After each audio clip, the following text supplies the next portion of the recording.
Any processed or refined foods have chemicals, preservative toxins that human beings were never meant to consume or digest. There are 10,000 chemicals within our food system, and less than 1% have been rigorously tested for human safety. Meghan is a holistic health and detoxification coach. She recently released a book this year called From Deep Within, and it's a guide to deep cellular cleansing and detoxification. 47 million American women are on some form of hormonal contraception right now. Your menstrual cycle, as I say, as a woman, is your fifth vital sign. If you suppress your entire menstrual cycle, then you run the risk of really understanding your reproductive health. And your reproductive health is, as a woman, your overall health. Your body is a self-healing, self-regenerating organism under the right conditions. We just need to give it those conditions. What tests should people be doing to find out what their toxic load is?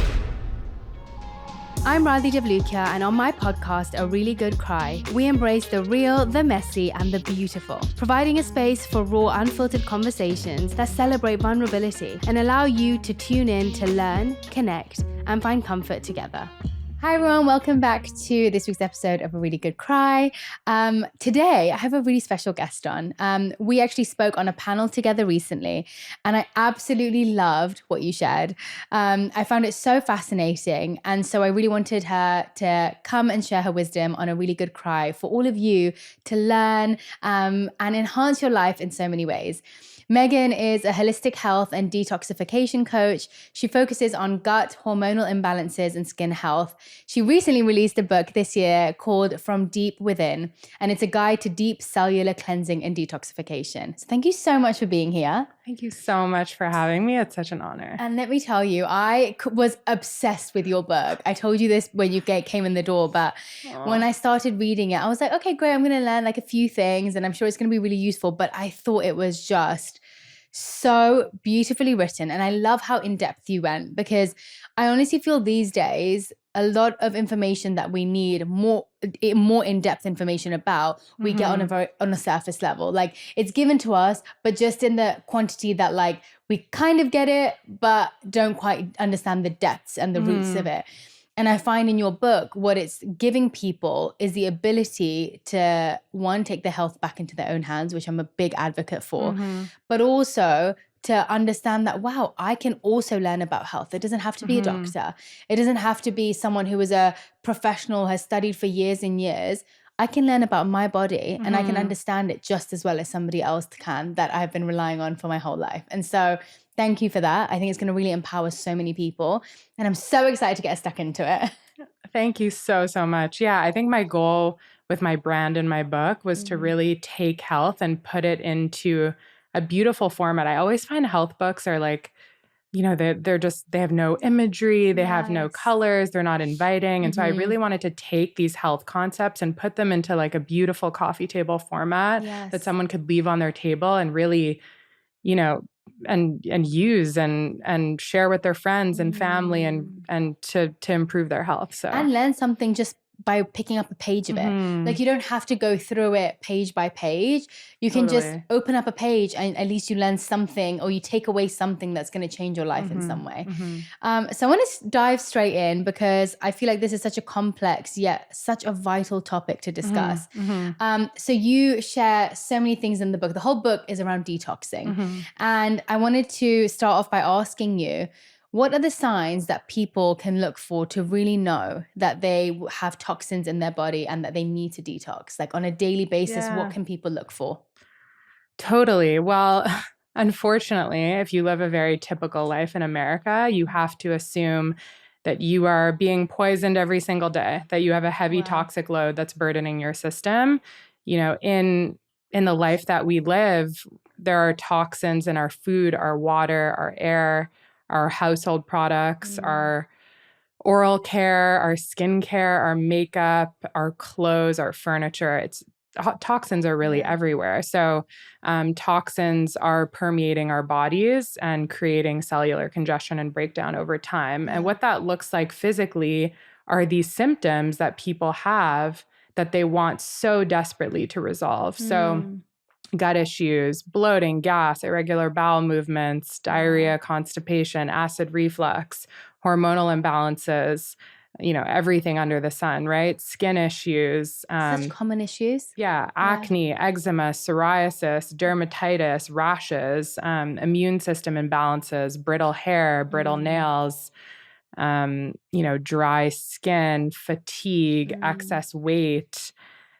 I can go on infertility, like I can go on and on and on. But I think most of the common issues that people are seeing at the surface are a physical manifestation of internal imbalances within the body. Your body, let's talk about the skin, for example. Yeah.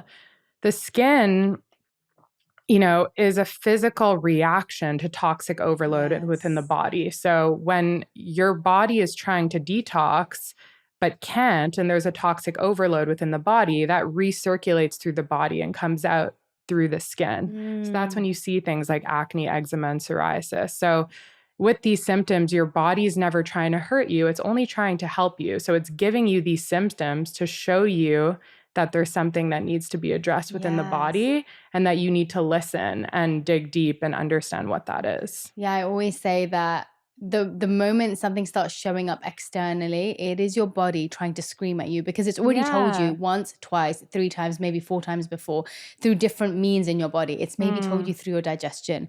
It's maybe told you through the anxiety that you're feeling. It's maybe told you through your lack of sleep. Like there's been other signs before it's got to the place where you can see it. Totally. And when you can see it, it's almost like the final straw where your body's like, you need to listen to me right now. And the only way you're going to listen is by me showing you when you're looking in the mirror. Totally. And I think that's really important. And I know in your book, you mentioned that the skin is one of the 4 channels of elimination. Could you go into a little bit more detail about that and maybe explain the other 3? Yeah. So the body has 4 main channels of elimination that are responsible for basically eliminating waste out of the body. So the bowels, the urine, the lungs, and the skin. The biggest channel of elimination is the bowels. So that's really the most fundamental and most important. And when you have a slow moving colon, when you're not going to the bathroom regularly, when you're constipated, which a lot of Americans and a large majority of people are, toxins are not flowing out of that main channel of elimination. So they're recirculating through the body and they're coming out, up and out through potentially the skin, which is when you see acne, eczema, psoriasis, rashes, dermatitis, and so on and so forth. So these channels of elimination are so, so, so important. And you need to keep those detox pathways open for each of those 4 channels to allow for optimal health and vitality. So again, these channels are so, so, so critical to optimal health. Yeah, I know. I've written down this quote that you had in your book, and it said, your gut is your second brain. If you consistently experience debilitating gut or digestive issues every day, it is time to stop accepting this as normal because it's not. And I think, people are so used to ignoring their gut. Ignoring like when they're eating something, and sometimes it's not even ignoring it. Sometimes it's not realizing the cues that you have to listen to in your body. I think we've become very disconnected from understanding what our body's trying to tell us, because I think there's also this difficulty of listening to health information that we're getting. And then you get this health information, you're like, oh, okay, so that means I should be doing this. You start doing this thing and your gut is telling you, no, this isn't working for me. This isn't working for me. And you're like, no, but this person has told me I should be doing this. So you keep listening to external resources and ignoring your internal resources. And so even if your gut is a little bit, it is not functioning properly, you might be like, yeah, but it'll be fine. Like I'm doing the right things. It's going to be fine. Totally. But even for a day, like I notice that if I eat at certain restaurants or if I eat certain oils when I'm out and about, and if I don't know what's in the food, my gut will tell me straight away. Immediately. And so if you're not able to, and that is probably such a great way to actually recognize whether something is either wrong in what you're eating or wrong internally, like something's not working in your digestive tract. So, and the second part to it is, I feel like some people don't even know what good bowel movement looks like, because maybe they've been suffering from bad bowel movements for such a long time. They don't understand what it actually looks like. So in your book, you do talk about this, but I wanted to ask for everybody listening, what does a healthy bowel movement look like? Like, what should it be? What does a good digestive system look like? Yeah. And just to answer that first point that you made, most people are unfortunately so disconnected from their bodies. Yeah. So they're struggling with these physical symptoms each and every day that they've accepted them as normal. I would say they're not normal. They're just common. So yes. do you know what I mean? Mm-hmm. Like 74% of Americans are overweight or obese. 50% of Americans are struggling with diabetes, prediabetes, or type 2 diabetes. These issues are just so common that they've been normalized, but they're certainly not normal. A healthy bowel movement, we use something called the Bristol stool chart to indicate what a healthy stool looks like. And if you look it up online, you can see that types 3 and 4 are considered to be normal bowel movements. You should be having 2 to 3 bowel movements a day. And my clients will always be like, what? I thought it was once a day. But no, it's actually 2 or 3 times a day. Consistently, you shouldn't experience any strain or pain when passing a bowel movement. It should be of a normal color. And you shouldn't consistently experience any acid reflux, burping, gas, bloating, constipation, diarrhea, irregular bowel movements. Those are all signs that your body is giving you that something is wrong. Yes. And so, I have clients coming to me all the time. They just live with bloating each and every day. They're gassy each and every day. But in reality, these symptoms are a sign that your body is giving you, or a cry for help that your body is giving you, that something is out of balance and needs to be addressed. So again, going back to, the 4 channels of elimination that I mentioned earlier, when you have a slow moving colon, when you're not eliminating, if you're eating 3 meals a day and you're going to the bathroom once a day or once every other day, think of how much waste is accumulating in your body. And when you have a slow moving colon, that prevents all other organs and systems from functioning effectively. It just creates your body's like an orchestra. So if there's one organ that starts to malfunction, that'll affect every other organ and system within your body. And unfortunately, the gut, as I said, is the second brain. So if that second brain is not working properly, that will affect every other organ and system within the body. So yeah, ideally aim for that 2 to 3 a day. And, you shouldn't experience any symptoms regularly. Yeah, I remember when I was a dietitian in hospital, I used to go through this stool chart often with people. And I was shocked at how many people were not within the normal range of what bowel movement should look like. And also, when you're mentioning the toxins, building up when you don't actually use the toilet like 3 times a day.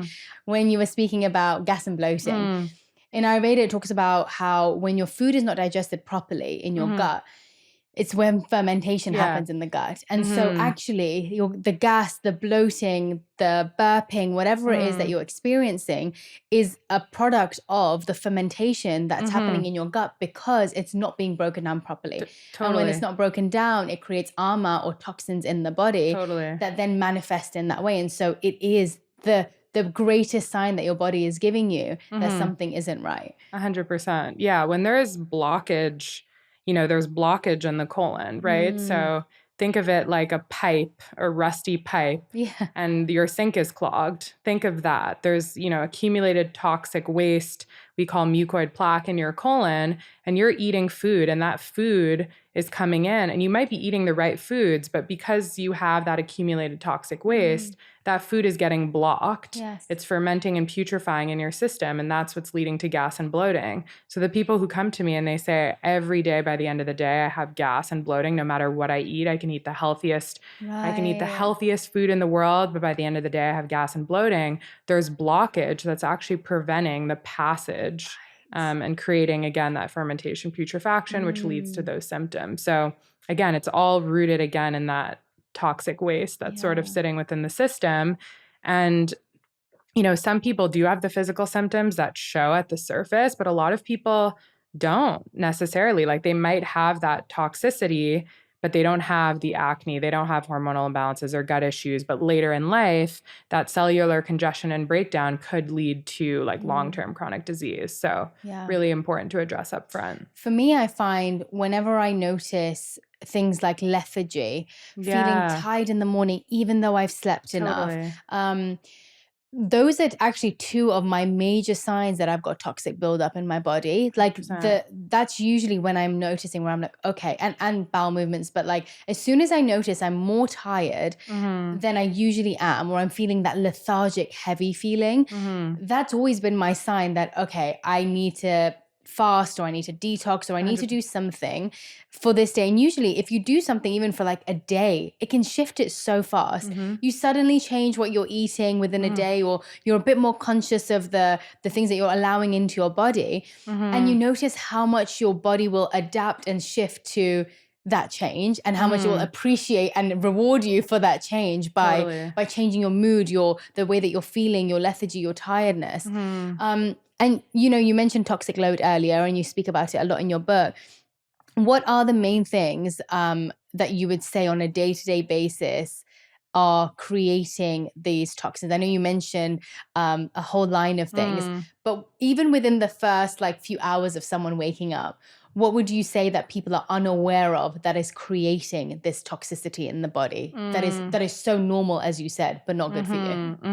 Yeah, I mean, the most obvious is food and drink waste. Okay. From refined carbs, refined grains, refined sugars, refined seed oils. Any processed or refined foods have chemicals, preservative toxins that human beings were never meant to consume or digest. So, I'm fortunate to eat organic, plant-based whole foods from the farmer's market the majority of the time, but the majority of Americans are not in this position. Nearly 60% of calories consumed by Americans come from ultra-processed foods right now.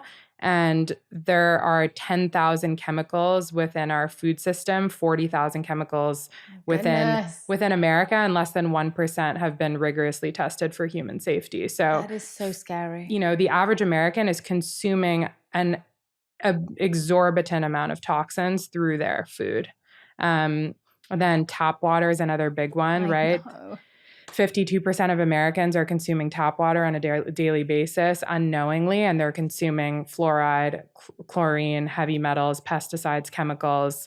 Our air, unfortunately, is a huge source of toxicity as well. And then, yeah, there's just so much many heavy metals, mold, antibiotics, drugs, hormonal contraception, synthetic hormones, environmental toxins, pollution. I could literally just keep rattling them, but it's crazy. It's scary. Yeah, and it's so crazy. For people, obviously, like when I was reading through your book, and even when my team was, it was like, it's an overwhelming amount of, it's scary. Like it can be so scary, especially if you're someone who's going from not really being conscious of it to then reading something like that. It can really overwhelm you. So I guess number one, for people who cannot afford organic food all the time, because unfortunately to eat well, it also costs a little bit more. Totally. And if you're not able to, even afford that, what would you say the top 3 things are? The top 3 things that if people are able to change in their daily lifestyle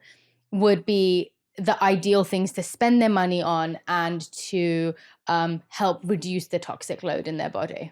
Yeah, that's a really, really good point. So I would say eating seasonal plant-based whole foods as much as possible. Fiber is the commonality in all of those foods. Fiber feeds your good gut bacteria, it exits quickly, and it acts as an intestinal broom that comes in and sweeps up all of this built up matter in your system and moves it out. So if you have a toxic load within your system and you can't afford to do all these you can't afford colon cleansing and liver cleansing and some of these advanced cleansing modalities that we can talk about, just simply eating more fiber and eating more plant-based whole foods is a way to cleanse the body, because the fiber serves as a vehicle to awaken that built up matter in your system. So, I know that a lot of people can't eat organic food. So I say try to eat local and seasonal. If you have a farmer's market near you or a CSA, oftentimes local food they won't have the certified organic seal, but because they can't afford it, but they will not use pesticides on their food. A lot of people in my farmer's market tell me that too. Totally. Yeah. And if you can buy organic, prioritize the Dirty Dozen. The Dirty Dozen is a list of the top 12 foods that have the most pesticides. So prioritize those 12 foods. So that would be the first. I would say, switching from tap water to filtered water and staying as hydrated throughout the day as possible. Yeah. Our bodies are made of 50 to 75% water, and most Americans are chronically dehydrated. Yes. So drinking the right water, drinking, water Enough that does water. enough water and the right type of water. And sweating, moving your body, Yes. So as I said before, there's 4 channels of elimination in the body: the bowels, the urine, the lungs, and the skin. The skin, a huge way to detox toxins from your body is through sweating. Right. So just moving your body, being outside, sweating.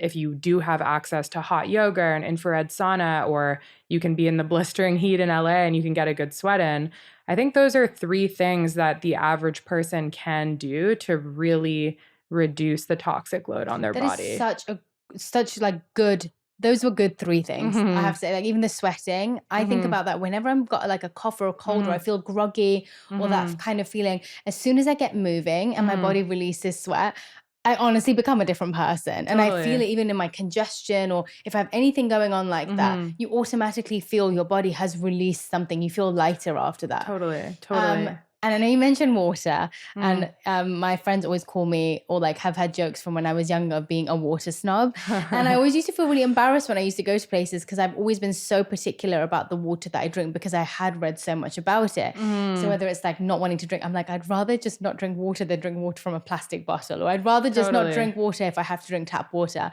And my friends used to joke about it, but as like I've educated my friends on it, they completely understand, to the extent that one of my friends, I'd go to their house and they always had plastic water bottles. And I would tell them, I was like, I'm telling you, like you're gonna realize that these plastic water bottles are just not good for you. Like there's so many things in there, and it's gonna affect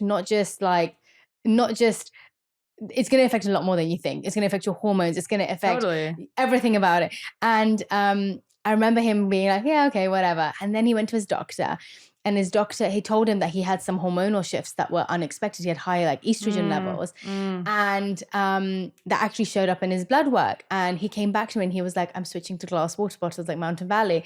And I was like, why? He said, because the first question my doctor asked me when I showed these hormonal shifts in my blood work was whether I was drinking from plastic bottles. And I was like, wow. Like 100%. I'm so glad that a doctor even said that to him. But the reason I bring it up is because I think there's so many options of water filters, whether it's like reverse osmosis, the spring, mineral, Kangen water, purified, alkaline, and even trying to figure out what water you should buy is confusing. It's crazy. So what kind of water filter do you recommend? And if you are buying bottled water, it's also just so sad that we have to like pay for good quality water. That makes me so sad. It's so wild. It is, isn't it? When I was writing this question, I was like, that's so true. We have to pay to have good quality water, which is very sad. But if we have to buy bottled water, and if we are buying a filter, what's the best ones to get that you recommend?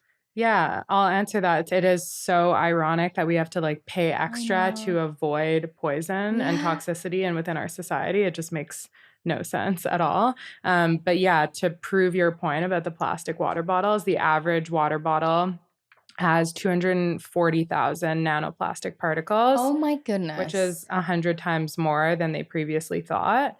And they've basically detected microplastics and nanoplastics in every single organ. They've, testicles, ovaries, pretty much, any test that they've done, they've detected microplastics and nanoplastics in. So to prove your point, plastic water bottles are an absolute no-no. And yeah, for water, so there's so many different types of water. I would say reverse osmosis is probably the best if you're looking for the one that removes the most contaminants. So it removes heavy metals, chlorine, fluoride, pesticides, chemicals, in a very strong way.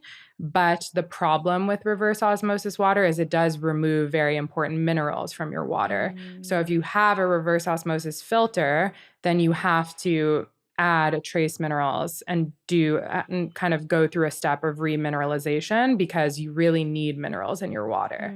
So the reverse osmosis filter I recommend and I'm partnered with is AquaTrue. Oh, okay. They also have an air filter called Air Doctor, which is incredible. It's by this company, Ideal Living. So that's great for a reverse osmosis filter.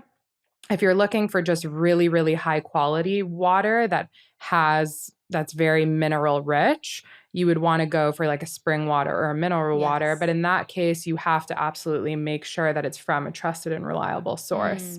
So, a really amazing company in LA is Alive Water. They bring you beautiful big glass jugs to your house.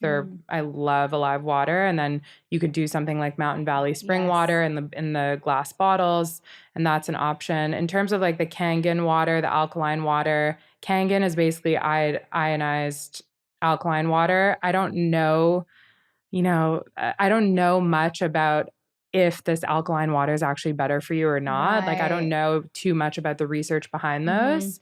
I think it's more of like this cool, trendy thing right now. So I would go for reverse osmosis or spring water. I did get taken in by someone who recommended Kangen water to me. And I've been constantly asking people, I'm like, is Kangen water actually good? Like, I need to know whether it's the good one to get. And I'm just like, I need to, because people ask me when I come here what kind of water I have.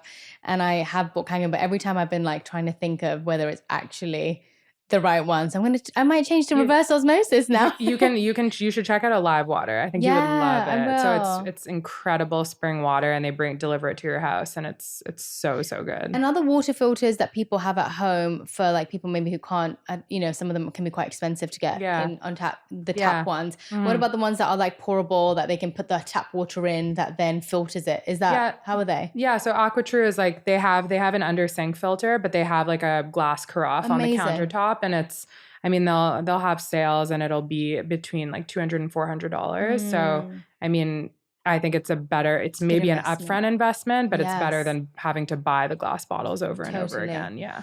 You mentioned hormonal contraception. Now, this is something I'm like very passionate about because I found from a really young age, so many of my friends were put onto birth control for just any reason, whether it was their skin, whether it was, my periods are hurting a little bit too much. Okay, fine, go on to the pill.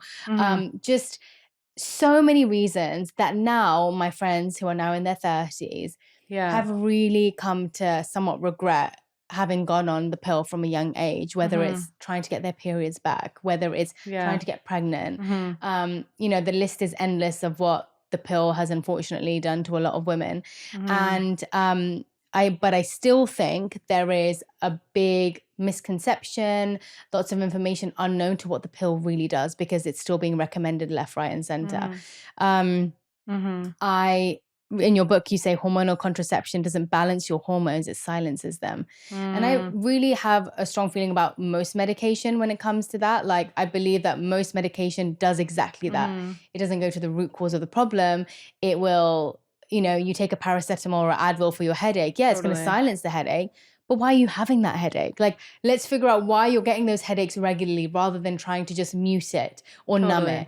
But I really wanted to get into the hormonal contraception part and female body because I think that's a really important one. And people are struggling with fertility more than ever now. So could you share a little bit more about hormonal contraception, how it affects the body and what women can do to really avoid that? Yeah, hormonal contraception is a tough one for many women. It's being prescribed and has been prescribed by doctors since it was invented to handle basically every single hormonal issue and PMS symptom under the sun.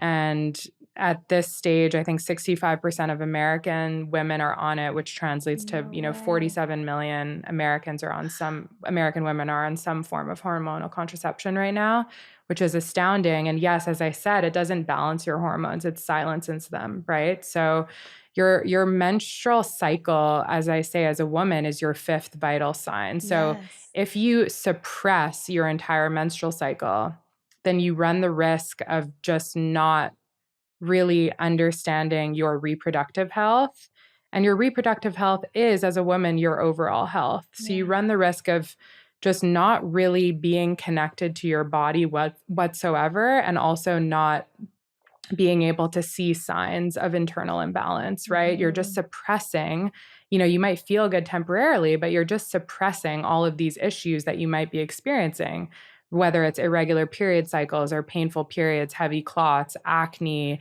PCOS, endometriosis. Like, all of these physical symptoms hormonally are a sign that something is wrong. And so hormonal contraception just suppresses all of these things. And what happens, as you said, is women are on the pill for 10 to 15 years, they come off the pill and then they can't get pregnant. Or they're not even told to take breaks. Yeah, totally. They've been, they're on it for 15 years. And yeah, to answer your question, hormonal contraception significantly impacts the body in so many different ways. As I said before, with the toxic load, you're taking something every day that's pumping synthetic hormones into your body. These are not the same as the hormones that your body are producing. Hormonal contraception is actually known to be a group 1 carcinogen. No way. Yeah. So this is affecting your body in so many different ways. The most relevant to this conversation is the fact that it directly leads to vitamin, mineral, and nutrient deficiencies. So B vitamins, vitamin C, vitamin E, selenium, among others. The vitamin, minerals, and nutrients that it creates deficiencies for are the exact vitamins, minerals, and nutrients that you need as a woman to get pregnant and have a healthy baby.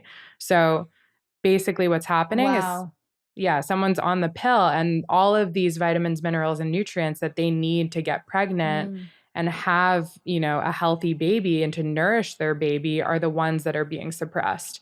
And then there's so many other potential implications from birth control and hormonal contraception that aren't necessarily, women don't even know are directly tied to birth control. So impaired liver function, increased gut dysbiosis, increased migraines, increased risk for chronic disease and obesity.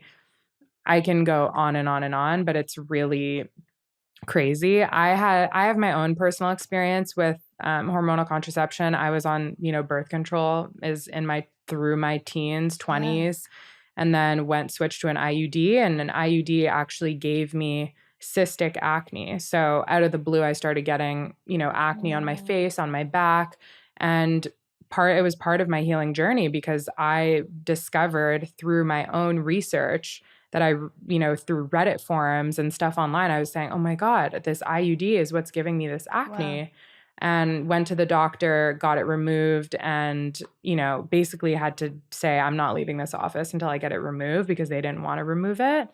And, slowly but surely healed myself through cleansing and detoxification, through colon cleansing, liver cleansing, and all the practices that I support my clients with today. So I'm very passionate about educating women about their cycle and teaching them that there is another way. And so, there is another way. And I love Natural Cycles. Natural Cycles is the first FDA cleared birth control app, non-hormonal birth control app. And basically you take your temperature every morning with a thermometer, or if you have an Oura Ring that's integrated with Oura Ring, so the Oura Ring will automatically take your temperature, and that will actually predict ovulation and therefore show you your fertility windows, when you're fertile, when you're not fertile, when you should use contraception or not. And having this non-hormonal birth control just allows for you to be more connected to your body as a woman, to start to understand the different phases of your menstrual cycle, how you might feel in those different phases of your menstrual cycle, what activities you might want to do, what foods you might want to eat. When you're on hormonal contraception, and it's suppressing your entire menstrual cycle, you cannot be in tune with your body as a woman. It's just not possible. It's also one of the, you spoke about the 4 channels. I feel like it's the 5th channel of detoxing your body. Like, totally. It's really the other way that as a woman, your body gets rid of things that it does not need. Like, your body gets rid of that part of your body that is working in a specific way. It needs to also let go and release. And when you're on the pill, you don't experience that. You don't get to detox in that way. You don't get to Totally. release in that way. Totally.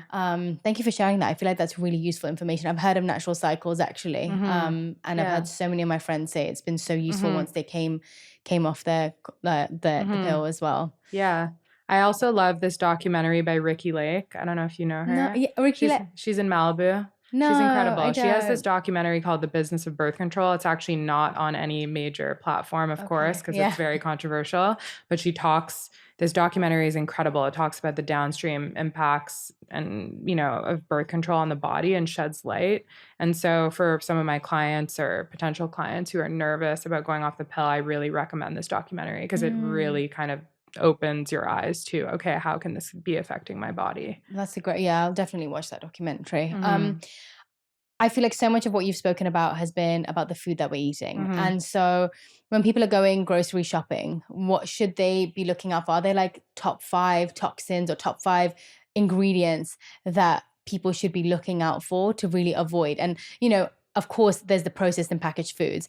But if they are still buying processed and packaged foods, limiting them. But even so, what are the top ingredients that you recommend people fully avoid or at least limit when they're looking at their packaging? Such a good question. So I would say there's 3 big ones in America. There are so many, but I'll talk about the top 3, and then I'll talk about strategies for actually, looking at navigating the grocery store and buying food. The top 3: refined carbs and grains, refined sugars, and refined seed oils. So refined carbs and grains, anything white, literally anything white rice, white pasta, white bread, bagels, cookies, cakes. Anything white is something that you should absolutely avoid.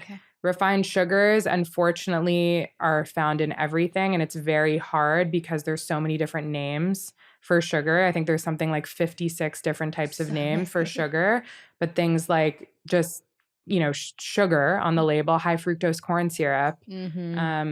There's so many sugars that you just want to make sure that you avoid.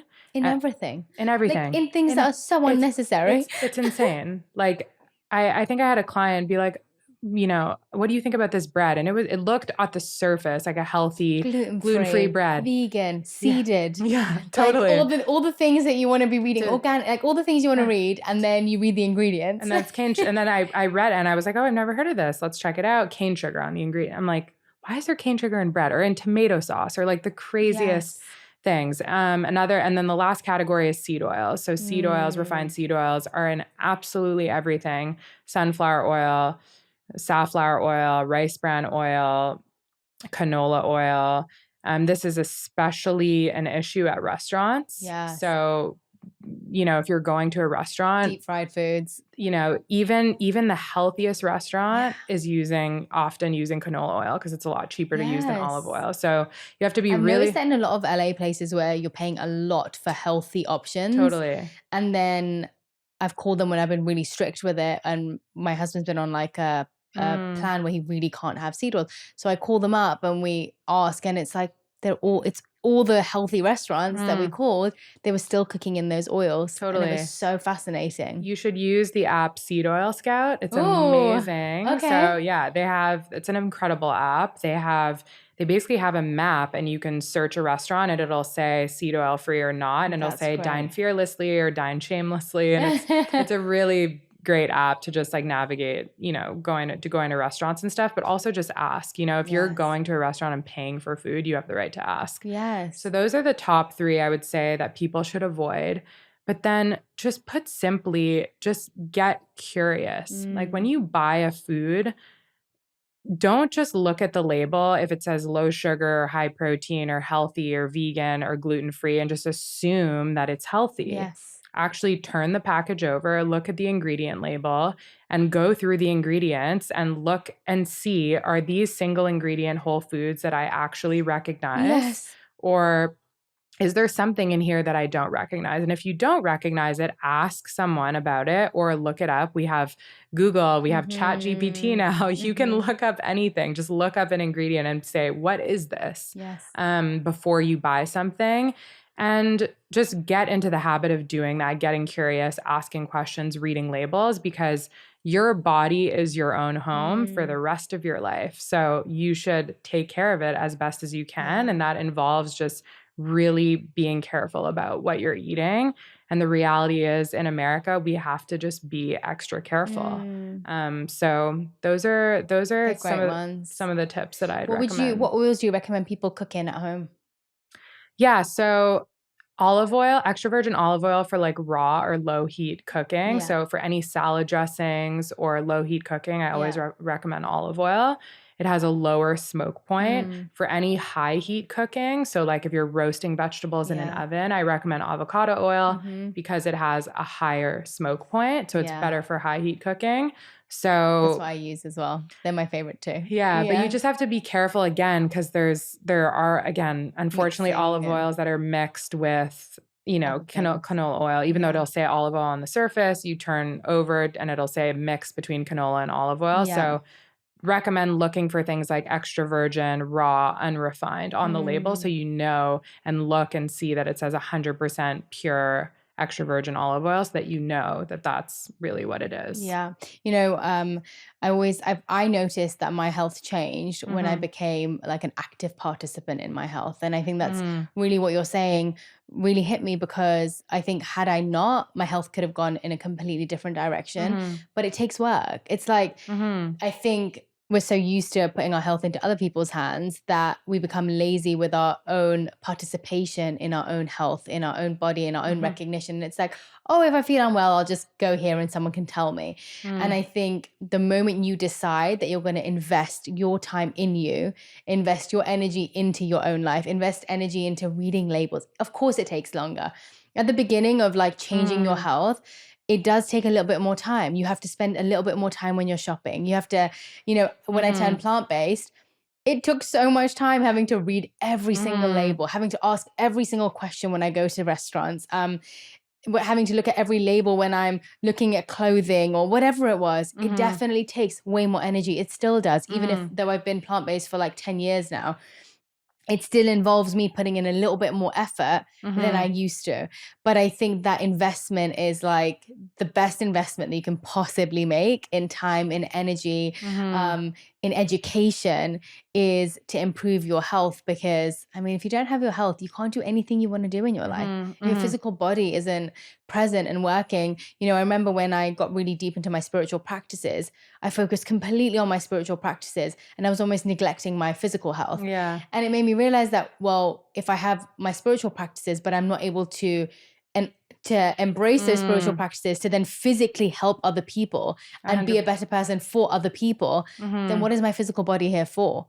So whatever else you're doing is directly impacting and impacted by your physical body. 100%. And so even if you think of it as a vessel, well, do you want it to be a vessel that is well oiled, well looked after, well kept, or is it going to be a vessel that's going to cause you issues for the rest of your life and burden you and probably the people around you? Totally. I always say to people, if you don't make time for your wellness, you will be forced to make time for your illness. Yes. And exactly. It's 100% true. Health is, in my view, $1 billion asset. It's the most important thing that you have for the rest of your life. Your body is your home for the rest of your life. It's so important. And to address that point about spirituality, cleansing your physical vessel and, regenerating your cells at the cellular level and optimizing your health and vitality creates unlocks in the mental, emotional, and spiritual realm. So, oftentimes I see people who want to deepen their mental, emotional, spiritual practices, and they, feel an overwhelming amount of toxicity in their physical body. They're experiencing physical symptoms or too tired to get out of bed, bloating, gas. And I'm like, you cannot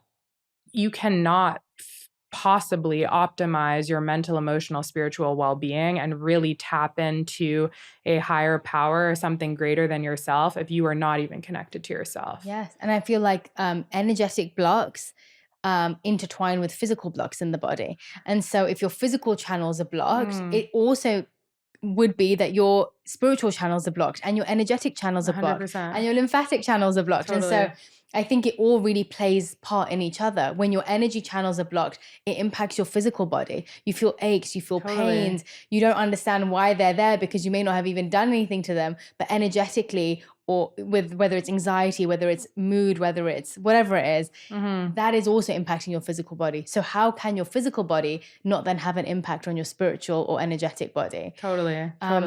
So we talked about groceries, and then the next thing I wanted to ask you was household products, because it's not just what you eat, it's what you put onto your body. And I remember reading this book. It's called Fatal Conveniences. Have you heard of it? Fatal Inconveniences.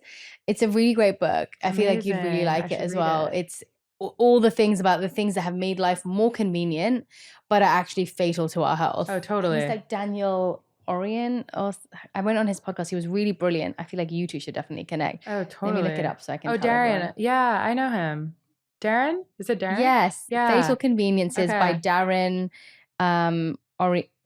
Is it Olian? Olian. Yeah, Daniel, yeah, I know him. Darren Olian. And we had such a great conversation. And then I read his book and it was just brilliant. Like, it's the toxic products and harmful habits that are making you sick.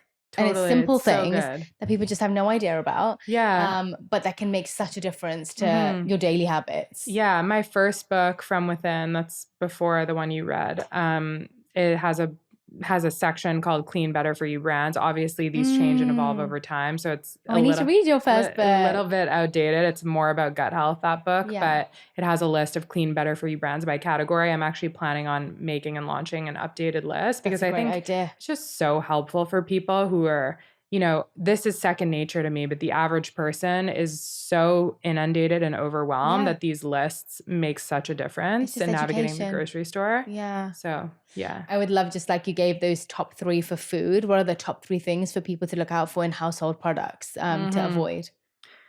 Yeah. So household products, I would say, I mean, there's so many different chemicals and toxins and preservatives. I would say in household products specifically would be chlorine, formaldehyde, parabens, and phthalates. So oftentimes things with fragrances have a lot of these chemicals that I'm talking about. So for household products specifically, there's a few that I recommend. I love Branch Basics. They're, you know, phthalate, paraben, chlorine, formaldehyde free. They have these beautiful reusable glass bottles, and you actually make your own mixture. So you buy this concentrate, and then you mix that concentrate with water. And it actually, you know, the package up front, because you're buying the glass bottles, you're investing, but when you have that concentrate, it actually lasts you a really, really long time. Another one is Blue Land. I love their products. And then another one is Koala Eco. I love their products. But yeah, I think also with these products, you know, you are benefiting the environment too. So they you know, have glass bottles that you can buy and then you refill them on your own. And so you're reducing plastic waste, of course, by using those products. So that's what I would recommend for household. And honestly, you can make your own stuff. Like, go on ChatGPT and be like, how do I make use vinegar and water and just make your own cleaner at home? Like, if you can't afford some of these products, which I totally understand, you can DIY and make your own product at home. I love that you gave, I know this wasn't your detox formula. You talk about it from an old scientist that came up with a detox formula. Can you tell us a little bit about that? Because I really appreciated the way you explained it. Yeah. So Arnold Ehret is one of the founders of this sort of cleansing lifestyle. He wrote a book in 1922 called Mucusless Diet Healing System. And I've read that, but it's so funny. It's in like super old English. Like you can barely understand it, but it's one of my favorites. And I've read it probably 5 or 6 times. But he has a formula in there called vitality equals power minus obstruction. And in essence, and what I talk about so much over and over again is the majority of people think that the inputs, like what food you eat, what supplements you take, what treatments you do, what products you put on your skin will give you the physical results you're looking for. But that simply isn't true. It's way more about the outputs than the inputs. So in essence, what this formula is saying is you need to remove the obstruction, remove the built up accumulated toxic waste matter within your body. And when you do so, you get to the place of increasing your vitality, your life force, energy, and vitality that you want and very much deserve as a person living in this world. And so, again, it's really about the outputs more than the inputs. It's about removing that obstruction that allows for you to achieve your greatest physical, mental, emotional, and spiritual potential. And that's really the key. If someone doesn't remember anything from this podcast, that's what I want them to remember, is that it's way more about the outputs than the inputs. And that's really the core sort of philosophy and approach of my work. I completely agree with you, because I noticed for myself that when I am eating better, when I am doing my workouts, when I'm making sure that I'm getting all those outputs, like detoxing my body on a regular basis in that way, in very subtle ways, it changes the things that I want to do. So it actually, the more healthy habits you start and you start to incorporate, the healthier habits you want to create. Oh, totally. Or like if I end up eating better for a week, I start craving better things for me. 100%. I don't crave sugar as much. I don't crave my refined carbohydrate. I don't crave the pizzas. And if I do, then I'm like, oh, let me make it myself at home. I don't crave junk food as much. So as soon as you start outputting and taking those things out of your body, the more you end up wanting the things that your body actually needs. And I think it's because when you also have a lot of toxins in your body, it kind of, it's almost like having a covering over the real things that your body wants. And so you end up having all these toxins that are covering up your senses, your 100%. all the things on your tongue that are telling you what you want to eat. Your digestive system is all confused. And so actually what your body is craving, the signals are all confused. 100%. And so as soon as you start taking it out of your body's like, oh, actually, I do want a soup. Actually, I do really want to eat some 100%. vegetables. And I'm lacking these vitamins, and your body will start telling you what to eat for that. It starts recognizing it, and it starts telling you that this is what I want. This is what I definitely don't need in my body. And I think those cues are almost lost the greater and greater the toxic load is in your body. Totally. This toxic load is creating mitochondrial dysfunction. So cells are just damaged and just not functioning properly. And when your cells are not functioning properly, you are not connected to your body and its signals. When you start cleansing your body, it's not about deprivation. It's you're coming back to your original state, your original true essence, and really coming back to the foods that nature has given us, that your body is meant to eat, your body is meant to consume and digest. When you cleanse at the cellular level, your taste buds, your cravings, your appetite starts to change. Yeah, I've experienced that. So, right? It's so true. And it happens with my clients, and people always come to me and they're like, don't you ever want like a pizza or this or that? And I'm like, honestly, no, like, do you have a cheat meal? And I'm like, I genuinely love my produce, my fresh fruits, my smoothies, my vegetables, obviously I'll go out to eat and maybe have something once in a while, but my cells genuinely want the food that nature has given us, because that's what's meant for us.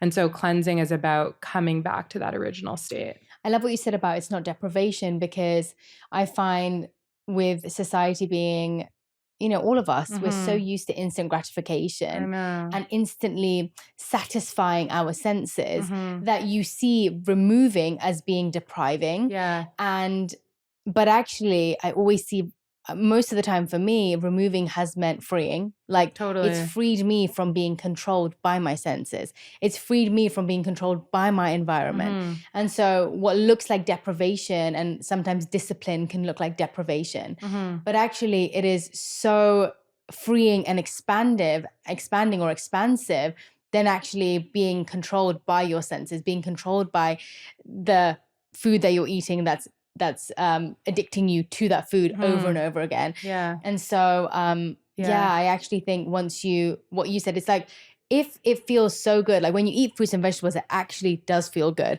So how are we confusing that with being something that's bad for you, or like that isn't something that you would want? But I think it is the mixing of signals in our body once you end up just having things which eventually throw your body off so much. Yeah, and I think there's an easy mindset shift. I think we live in a world of toxic diet culture, right? That really permeates this contractive scarcity mindset. So counting calories, counting macros, focusing on what you can't eat, focusing on what you are not allowed to have. Yes. And when you're in that mindset, it's contractive, it's very restrictive, and it's a Mm-hmm. scarcity mindset. So when you switch into an abundance mindset, what I can have, what will nourish my body, the beautiful abundance of fruits and vegetables that are on my plate right now, it's going to make the experience so much more enjoyable, right? That's a good point. Do you want to live in a state of contraction and approach life in a contractive way, or do you want to live life from a place of expansion? And this doesn't just apply to food. This applies to literally every area of life. But it's especially important for people who are going on this journey.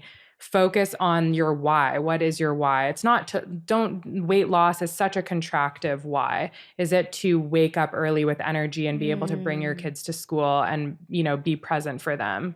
Is it to be able to run a marathon in 6 months? Focus on something that is expansive versus just on something that is contractive, like weight loss, because the weight will be a byproduct of, the journey just by way of you coming home to yourself. That's so true.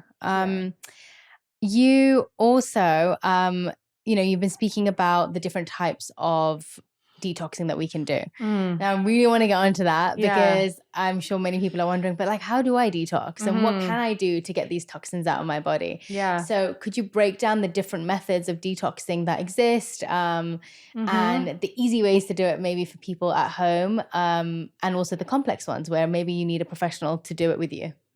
Yeah. I think when a lot of people hear the word cleanses, they think of juice cleanses, right? For sure. And again, that's a focus on the inputs, not the output. So when I talk about cleansing, I'm talking about cleansing that helps to release waste from the body. So starting with colon cleansing modalities, colonics, enemas, colon cleansing supplements, liver cleansing supplements, liver flushes, and then modalities, that are more advanced, like parasite cleansing, mold detoxification, heavy metal detoxification, additional potential metabolic support or mitochondrial support, or for whatever else, candida detoxification.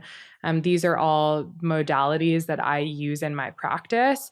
But what I will say, first and foremost, what I said before is a slow-moving colon prevents all other organs and systems from functioning effectively. So the first and utmost importance should be to get to eliminating 2 to 3 times a day and clearing your colon. I think a lot of people right now with TikTok and Instagram are like, oh, I want to do this parasite cleanse or this liver flush or whatever. They're, finding things and trying to do these things, but that can actually be really harmful to the body if your colon is blocked. And so the first and most important thing you need to do on your cleansing journey is to focus on the colon, to focus on getting that waste out of your colon and eliminating 2 to 3 times a day before you move on to other organs and systems within the body. So, are there supplements for that you recommend? Do you recommend pre and probiotics? Do you what are the gut friendly things that one can do to improve that? Yeah, totally. So just,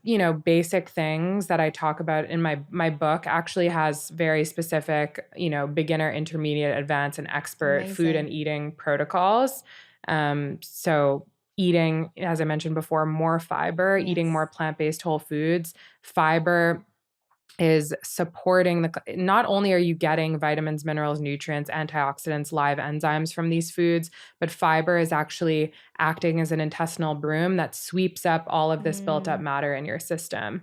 So getting more fiber, 97% of Americans are not getting the recommended amount of fiber. So that's just the easiest thing ever to really start that colon cleansing process, staying super hydrated.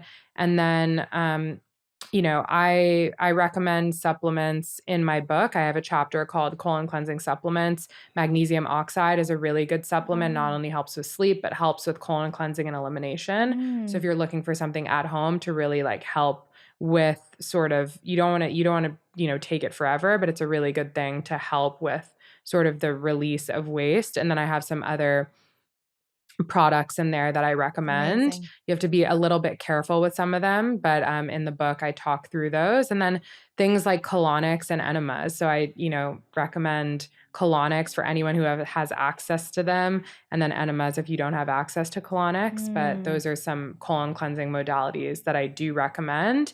And then, through my practice, I go into much deeper work, whether it's liver or parasites or mold or heavy metals. But before you do the targeted cleanses, like let's say someone has mold toxicity. If we're trying to do a mold detox, but their colon is blocked and we're trying to Where's it gonna detox, go? Yeah. it just gets stuck and gets Yeah. recirculated through the body, which can actually do more harm than good. Wow. Same thing with parasite cleanses. Parasite cleanses are all the rage. I see all of these girls on social media doing parasite cleansing.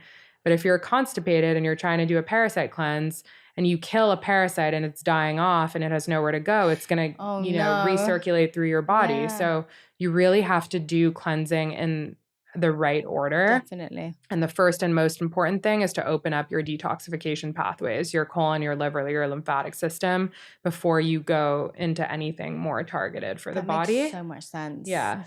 Even with Ayurveda, when people go and do like crash panchakarmas, I know. it's almost like your body may not even be ready for that detox. You have to prepare for it to be able to have it. So it's actually usually at least a month long of a process where you're slowly making your way through that detox. Totally. But people will be like, okay, I want a 5-day crash panchakarma, and then you're taking all these things, and like panchakarma, you have to take a lot of things because that's exactly what it's doing. It's getting the chance. So you have like 2 to 3 massages a day. You drink certain oils and stuff to move things through your body. And if you're doing that within 5 days, one, you then go back to the normal lifestyle that you were in straight after those 5 days, and your body's still detoxing, and then you're filling it back up with things.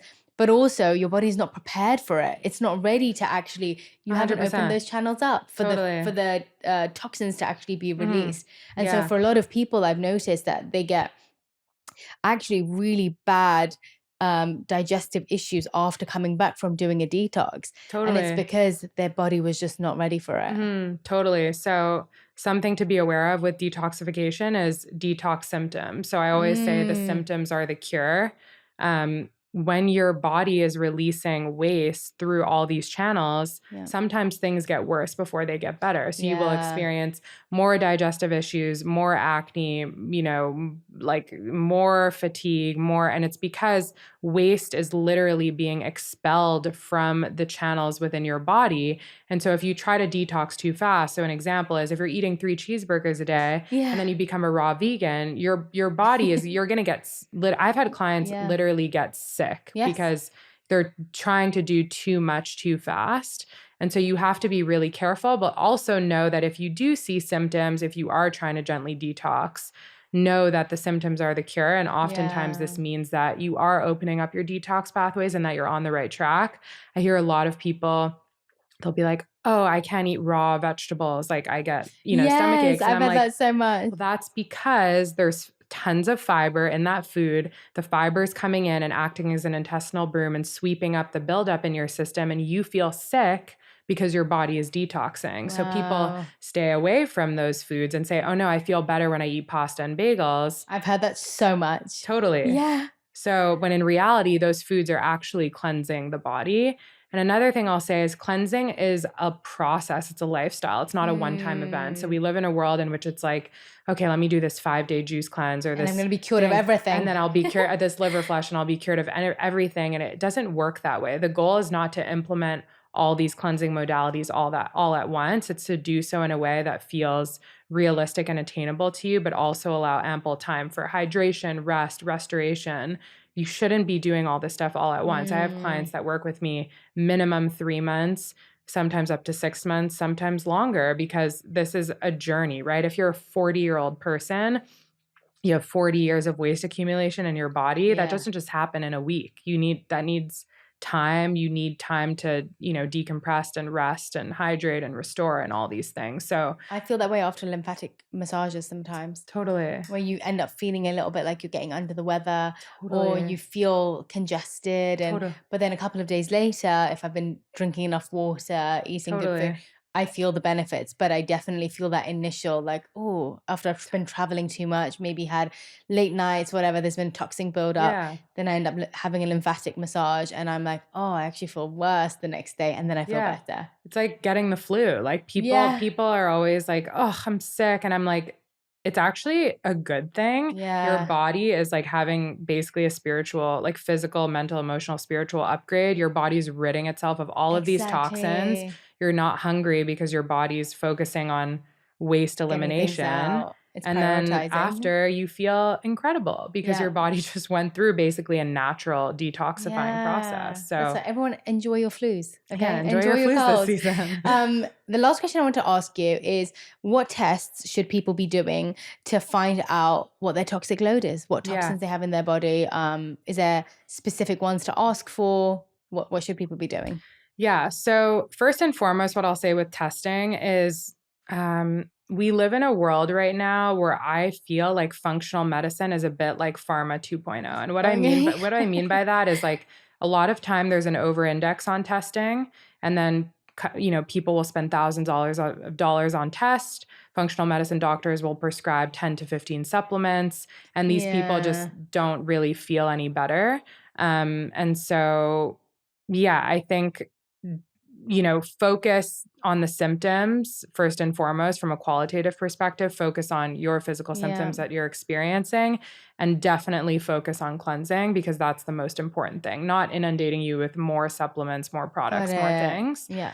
From a testing perspective, there are so many different types of tests that can help with determining whether you have different types of toxins within the body. So to give you an example, Function Health is an incredible direct-to-consumer comprehensive lab testing company. I'm actually an investor. It's Mark Hyman's company. Oh, yeah. So I'm an investor. I love Mark Hyman. He's great.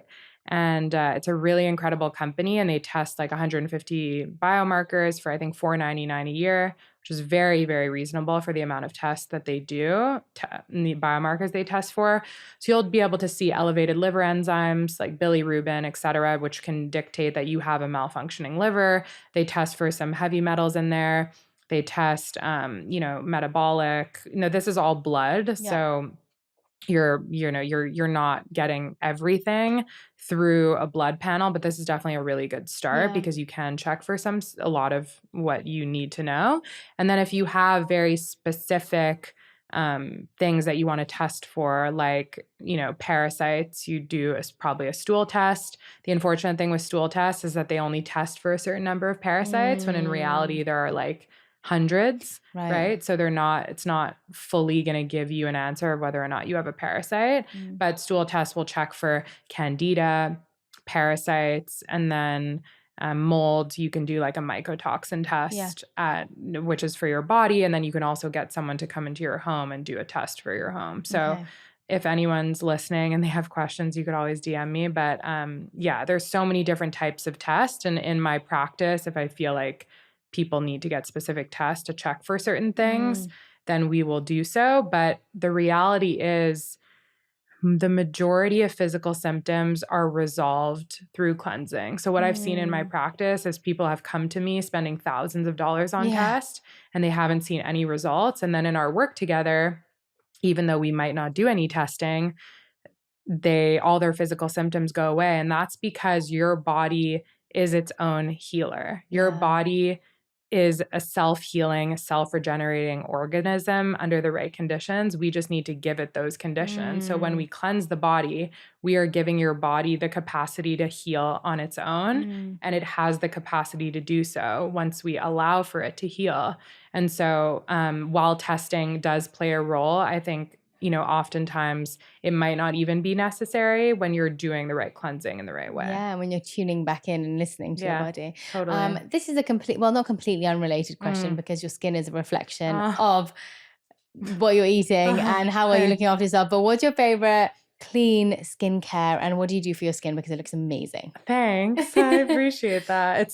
I always appreciate this because, as I said, like why I started my health journey when I was in my 20s why I discovered colonics and cleansing was I had acne. So and the IUD gave me acne. So whenever someone tells me I have glowing It looks skin, amazing. I'm like, it's possible. I had horrible skin. So, I actually use very little. So I'm pretty minimal. I use a company called Clear Stem Skincare. I'm friends with the founders, Danielle and Kaylee. Kaylee's actually in Venice as well. And I'm a partner of theirs. And it's no hormone disruptors, no toxins, no preservatives, no chemicals, and it's acne safe, which is cool because they don't use any pore clogging ingredients. So things like coconut oil, shea butter, etc., are very pore clogging for someone who's acne prone. So Clear Stem doesn't use any of those. And then, I just don't really use that much. Like I use maybe 3 products. I really believe that less is more. Yeah, same. Honestly, and that, when people come to me and they ask me these questions, I actually had someone the other day stop me on a hike. And I'm not surprised. It seems very glowy. It's like, what do you use? And I was like, nothing, not much. Oh, it's so nice. But yeah, again, it's a reminder. Again, Clear Stem's an incredible product line, but good skin comes from within, right? It's so really true. a reflection of your internal state, and that will reflect outward. So yeah. Amazing. But thank you. Thank you so much. This was such an informative session and podcast. I really appreciate it. I learned so much through it. And I'm sure everyone listening has too. So thank you so much for being here. And everybody go get Meghan's book. It is incredible. And it's available everywhere, right? Yeah, it's available on Amazon. Amazing. Amazing. Thank you so much. Thank you so much. It was such a I could have talked for hours. So I know. I mean, we have to do another one of these. I know. We totally do. Thank you so much. Thank you.